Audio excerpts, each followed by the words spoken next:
ಕಳೆದ ಅವಧಿಯಲ್ಲೇ ನಾನು ಭೂಮಿ ಪೂಜೆಯನ್ನು ಮಾಡಿದ್ದೆ. ಅದು ಅನಿವಾರ್ಯ ಕಾರಣದಿಂದ ಹಲವಾರು ತಾಂತ್ರಿಕ ದೋಷದಿಂದ ಇವತ್ತು ವಿಳಂಬ ಆಗಿತ್ತು. ಬಹುತೇಕ ಹಿಂದೆ ನಾವು 10 ಲಕ್ಷ ರೂಪಾಯಿ ಸಮುದಾಯ ಭವನವನ್ನು ನಾವು ಭೂಮಿ ಪೂಜೆ ಮಾಡಿದ್ವಿ.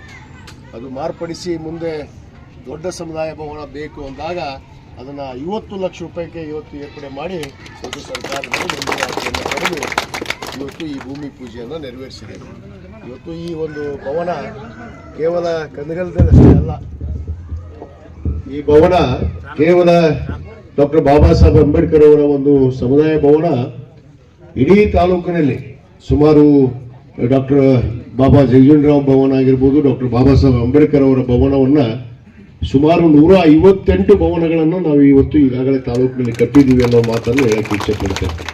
ಅದು ಪ್ರತಿ ಗ್ರಾಮದಲ್ಲಿ, ಯಾವ ಗ್ರಾಮದಲ್ಲಿ ಇಲ್ಲೇ ಸೋಮಲಾಪುರ್ಗೆ ಹೋಗ್ರಿ ನೀವು ಅಂಬೇಡ್ಕರ್ ಭವನವನ್ನು ನಿರ್ಮಾಣ ಮಾಡಿದ್ದೀವಿ, ಜಗಜೀವನರಾಮ್ ಭವನವನ್ನು ಈಗಾಗಲೇ ನಿರ್ಮಾಣ ಮಾಡಿದ್ದೀವಿ. ಈ ರೀತಿ ಕಳೆದ ಅವಧಿಯಲ್ಲಿ 158 ಸಮುದಾಯ ಭವನಗಳನ್ನು ನಾವು ನಿರ್ಮಾಣ ಮಾಡಿದ್ವಿ. ಬಹುತೇಕ ಇದು ಕಳೆದ ಅವಧಿಯಲ್ಲೇ ಆಗಬೇಕಾಗಿತ್ತು, ಉದ್ಘಾಟನೆ ಕೂಡ ಗೊಳ್ಳಬೇಕಾಗಿತ್ತು. ಅನಿವಾರ್ಯ ಕಾರಣದಿಂದ ವಿಳಂಬ ಆದರೂ ಕೂಡ ಅದಕ್ಕೆ 50 ಲಕ್ಷ ರೂಪಾಯಿ ಒಂದು ಅನುದಾನವನ್ನು ಪಡೆದು ಇವತ್ತು ಭೂಮಿ ಪೂಜೆಯನ್ನು ಇವತ್ತು ನೆರವೇರಿಸಿದ್ದೇವೆ.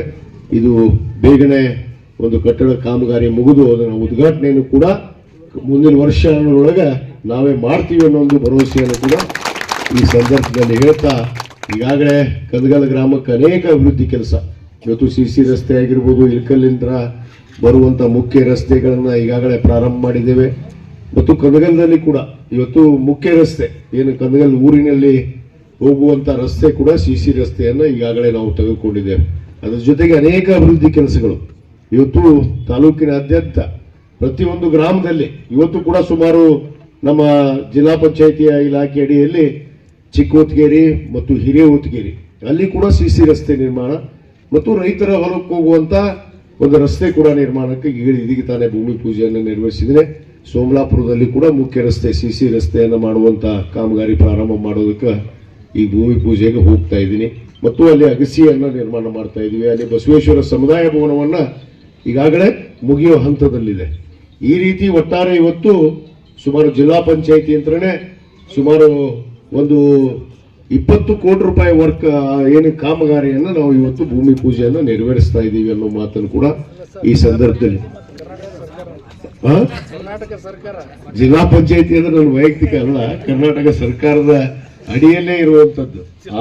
ಯಾವುದೇ ಇಲಾಖೆ ಇವತ್ತು ಲೋಕೋಪಯೋಗಿ ಇಲಾಖೆ ಇರ್ಬೋದು, ಪಂಚಾಯತ್ ರಾಜ್ಯ ಇಲಾಖೆ ಇರ್ಬೋದು, ಇವತ್ತು ಸಮಾಜ ಕಲ್ಯಾಣ ಇಲಾಖೆ ಇರ್ಬೋದು, ಇವೆಲ್ಲವೂ ಕೂಡ ಸರ್ಕಾರದ ಅಧೀನದಲ್ಲೇ ಇವತ್ತು ಕೆಲಸ ಮಾಡುವಂತ ಇಲಾಖೆ. ಆ ಅಡಿಯಲ್ಲಿ ಇವತ್ತು ಕಾಮಗಾರಿಯನ್ನ ಭೂಮಿ ಪೂಜೆಯನ್ನ ನೆರವೇರಿಸ್ತಾ ಇದ್ದೀವಿ.